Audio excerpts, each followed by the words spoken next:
Người ta ông rêu à? Ồ, thế này ông nhiều quá.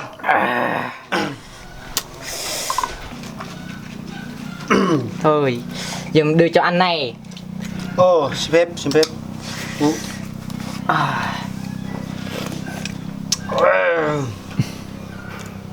Nhiều rồi, mấy sao mà rót nhiều vậy ấy? Rót ít ít chứ, uống vừa mình mới ngon chứ, rót nhiều quá mà. Ông ấy.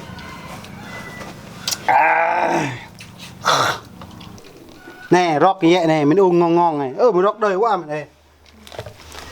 Đây mình làm đề ba trước nha. Đề ba sao không được. Ăn môi đi. Anh mua đi. Phải đè non lắm. Đâu hả? Nè, đại ca. Xin phép nha. Xin phép mọi người. Giờ ông ấy. Không có ngày. Ăn môi đấy, ăn môi. Đắng dữ trời. Coco mi ăn.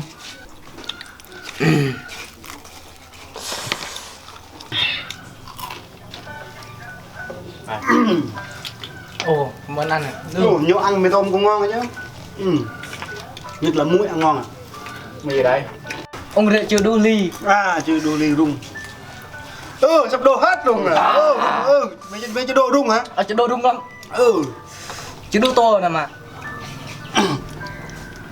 Sao mà rót đây quá vậy? Tao nói mày không nghe hết, mày sắp say rồi. Sắp say rồi này. Tay mà rung hết, mà rung hết luôn. không rung hết.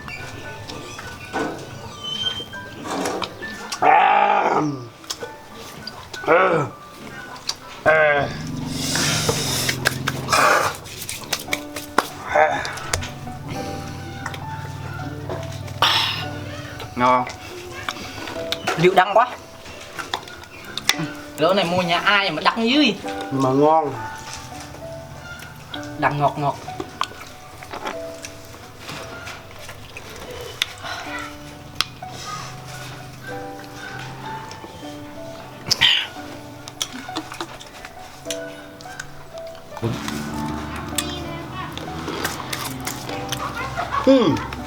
Dạo này cũng lâu rồi, anh em mình không gặp nhau.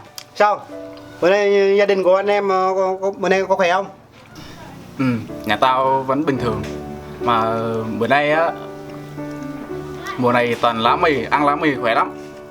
Dạo này mấy đứa làm gì rồi? Dạo này khó khăn lắm. Giờ tôi bữa nay bắt chim, bắt con kinh nhông thôi. Giờ tôi khó khăn lắm. Ông giờ nghe này tôi nghĩ tôi ông rêu thôi. Mùi là lá mì cũng được gì cũng được, chỉ còn có điều thôi. Có anh trong mình là được rồi. Mình quỵ cái điều thôi, có cái điều thôi là mình ngon rồi. Mình say là được. Dạ. Thơm quá. Rượu người ta nấu mà thơm chứ. Rượu nếp Gạo mà. Ngon. Ông ấy. đây mày. Tao nghe nói mày hát hay quá mà, đúng không? Tao hả? Đồ, hát bài gì? Hát bài tầm bậy không mà. Tao nghe người ta nói mày hát cái hay lắm. Bây giờ anh em đang uống rượu buồn quá, mày hát vừa thử một bài thôi coi. Thử một bài à? Hát bài gì ấy? Lâu tao mới nhậu một lần đi. Hát bài đâu hả? Đúng, anh em mình lâu gặp mặt lần. Giờ mình nhậu này mình hát cho các bạn nghe.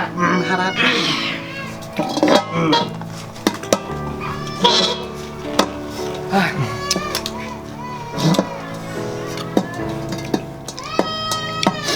Sao lâu quá vậy? Hát đi. Đã. Nghe. Lâu người ta mới nhậu một lần. Lâu người ta mới nhậu một lần. Nhậu một lần cho hết về lùa. Nhậu một lần cho hết về luôn. Bao nhiêu đây chỉ đâu có nhộng nhòa gì. Bao nhiêu đây chỉ đâu có nhộng nhòa gì. Nhậu một lần cho hết về lùa. Nhậu một lần cho hết về luôn. Hát hay quá. hát y như nghệ sĩ nhạc cường luôn. Đâu, hay quá. tao chỗ này làm này tao ăn cái nhất. Đúng rồi, bây giờ mình nhọ hết say luôn nè, rồi nhọ đi. Gà không đẹp. Tụi bay biết được gia đình tao chưa?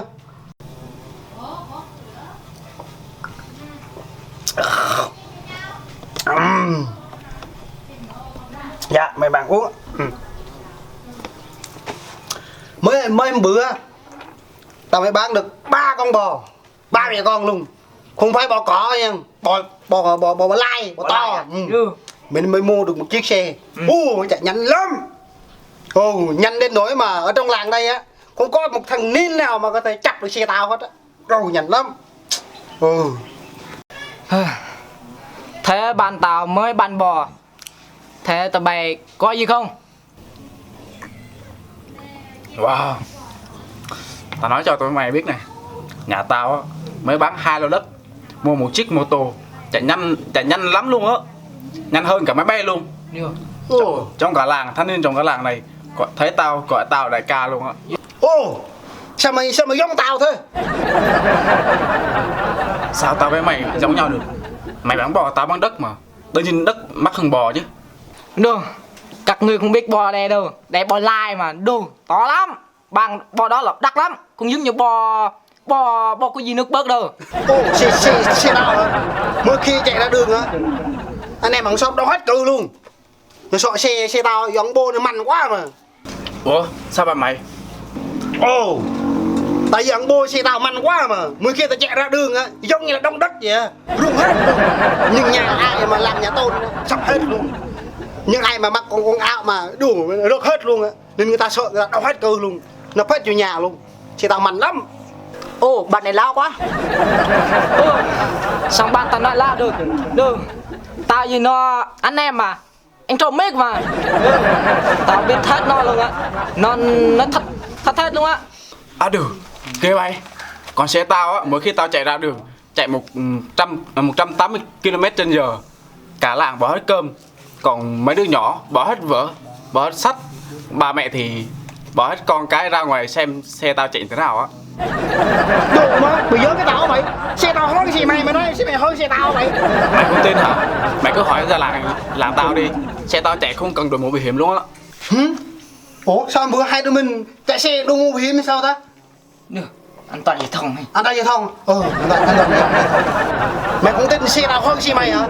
Thế tao hỏi mày, mày đã chạy xe mày chạy tới nó có ui chưa? Đứa tôi nhầm nhỏ gì? Xe tao chạy tới Đắk Lắk rồi á. Đủ, nhanh mò gì? Xe tao chạy tới Sài Gòn rồi mà. Còn xe tao hả?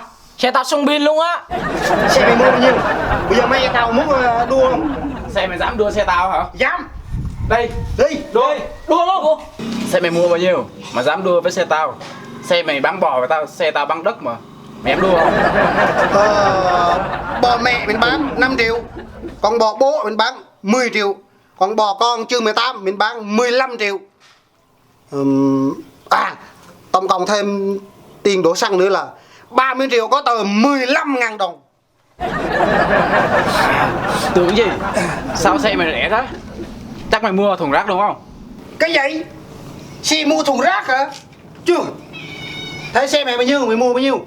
3 xào đất. Bao nhiêu? 3 xào đất. 3 xào đất. Sao mày ngu thế? Mày mua xe mày bán đất, người ta bán bò mày sao mày bán đất rồi sao mày ngu thế? Mày mới ngu á, bán bò mua xe mày mới ngu á. Dù sao mày bán đất hả? Sau này con cái mình lấy đi ăn sao mày bán đất?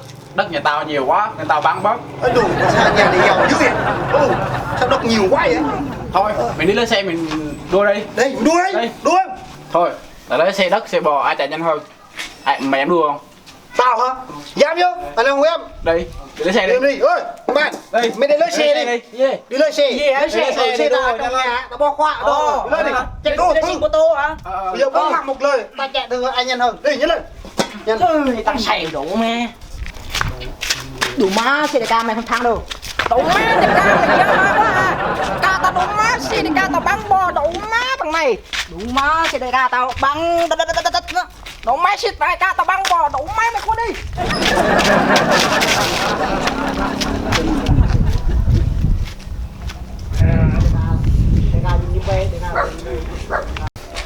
Bây giờ mình cá độ đi. Nếu như mà tao thắng mày thì sao? Tao sẽ mua cho mày thịt cầy. Nếu tao thắng mày thì sao? Nếu mày thắng tao hả? Ừ. Tao sẽ đánh cắp con gà mẹ của tao. Tao đưa cho mày. Ok, bắt tay. Rồi. Xin lỗi đâu. Đó là xe của tao á chị. Đó là xe của tao á. Xe chạy xuống xe tao á. Ghê chưa? Thôi cô xe nào ghê chưa? Con xe bạn sẽ hơn xe mày á.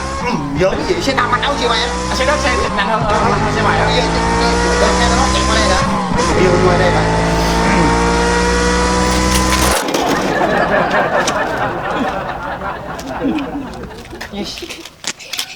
Đi.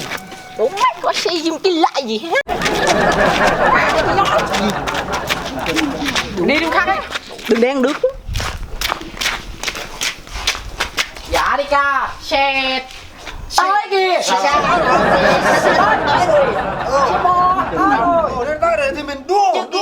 Bây giờ mình đua thôi. Đua à? Rồi, đua rồi. Rồi đại ca đi. Dân cho. Thôi mình đua. Đây.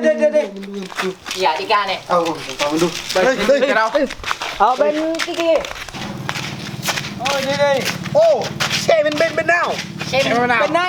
Xe bên đây. Dạ đi ca đeo cái mũ mô tô này. Đi lên đường cho an toàn giao thông nhá. Rồi. Còn hai thằng này không có mũ bảo hiểm. Nếu nó tông người nó chết luôn á. Đi. Quay hai thằng nọ đi. Xe bằng đất mà tôi nói sẽ quay lại cho đất thôi. Mình sẽ có á. Nếu mà tông người ta mình hút nó luôn á. Rồi. Bây giờ mày cho hay là tao cho? Mày chớ. Để tao lên, mày chớ tao. Mày chơi đi. Mày lên trước mày chơi đi. Đó mày chơi. Nó cách nè đúng không? Rồi. Đúng rồi.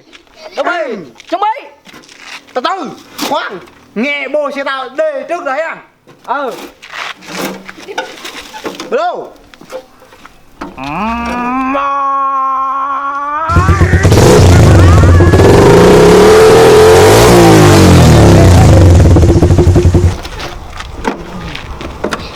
Nghe xe tay ăn.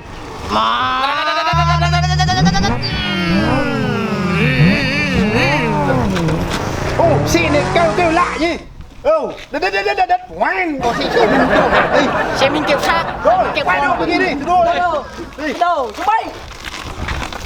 Cái mà đặt à.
Alo, 115 hả?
Hello, xin chào mọi người.